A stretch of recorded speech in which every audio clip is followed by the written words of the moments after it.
င်္ဂလာပါရှင်ပုဒ်တူညသတင်းတင်ဆက်မှုအစီအစဉ်မှပြန်လည်ကြိုဆိုလိုက်ပါရရှင်ယနေ့ညတင်ဆက်ပေးကြမယ့်သတင်းအကြောင်းအရာတွေကတော့ဆောက်လုပ်ရဲ့အတတ်ပညာတည်တန်းကျောင်းမှာကျောင်းသားတစ်များခေါ်ယူနေတဲ့တဲ့မူစိန်မြို့ဆိုင်ခန်းတွေမှာမတရားသဖြင့်အခွန်များကောက်ခံနေတဲ့တဲ့နဲ့စစ်ကောင်စီတပ်တွေကခီးတွားပြည်သူများကိုအခွန်ကောက်ခံမှုများလာတဲ့တဲ့တွေကိုတင်ဆက်ပေးပါမယ်ကျွန်မဝင်ကြပါရှင်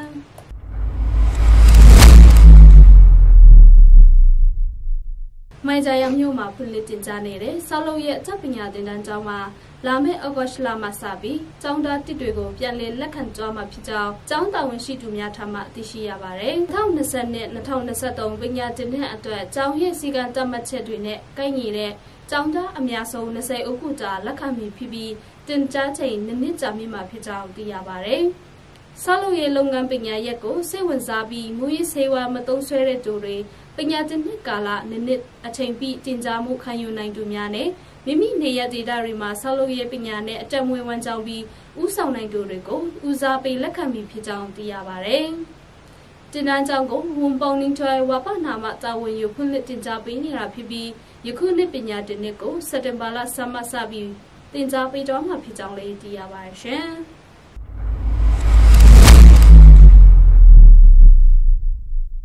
ရှမ်းပြည်နယ်မြောက်ပိုင်းမူစိန်မြို့တွင်ရှိဆိုင်ခန်းကြီးဖုံးဆိုင်ကြီးတွေမှာအမီမတိအဖွဲ့အစည်းမှမတရားသဖြင့်အခွန်ကောက်စစ်များအမျိုးမျိုးတက်က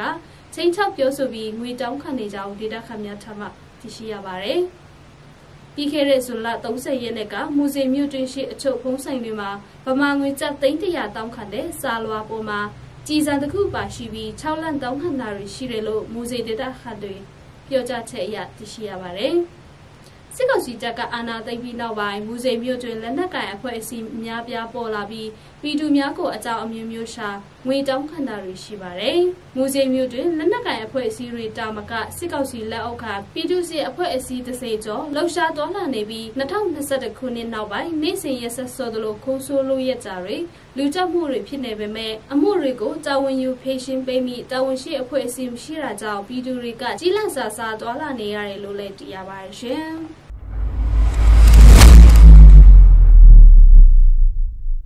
စစ်ကောင်စီတပ်တွေကဂိတ်အများအပြားစိတ်ထက်ကခီးစိတ်တင်ကစံကေတွေကိုစစ်ဆေးပြီးကောင်းစင်အမျိုးမျိုးတက်ကတရားမှုအခုကောက်ခံတဲ့တွေများလာတယ်လို့ခီးကြွားတွေထမှသိရှိရပါတယ်။မင်းကြီးနားမန္တလေးရန်ကုန်ဒေါ်လာမှပေါ်ရှိစစ်ကောင်စီတပ်ရဲ့ဂိတ်မျိုးစုံကကောင်းစင်အမျိုးမျိုးတက်ပြီးတရားမှုပတ်စံကောက်ခံနေပြီးစီစိမ့်တက်လာတာတွေကတကြောင်အကြံဖက်စစ်ကောင်စီတပ်ကအာဏာသိမ်းပြီးနောက်ခီးကြေတွေအပေါ်တရားမှုအခုများကောက်ခံတော့ဂိတ်တွေတိုးလာတဲ့အတွက်ခီးတေတင်ကားတွေခက်ခဲနေကြောင်းသိရပါတယ်။မြစ်ကြီးနားရန်ကုန်ကားလမ်းတစ်လျှောက်စစ်ကောင်စီတပ်ဖွင့်ထားတဲ့ဂိတ်ပေါင်း30ကျော်ရှိပြီးဂိတ်တစ်ဂိတ်ကိုအနည်းဆုံးကျပ်ငွေ1000ပေးဆောင်ရကြောင်းလည်းသိရပါတယ်ရှင်။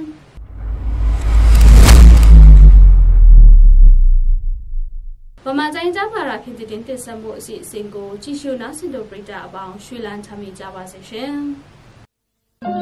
။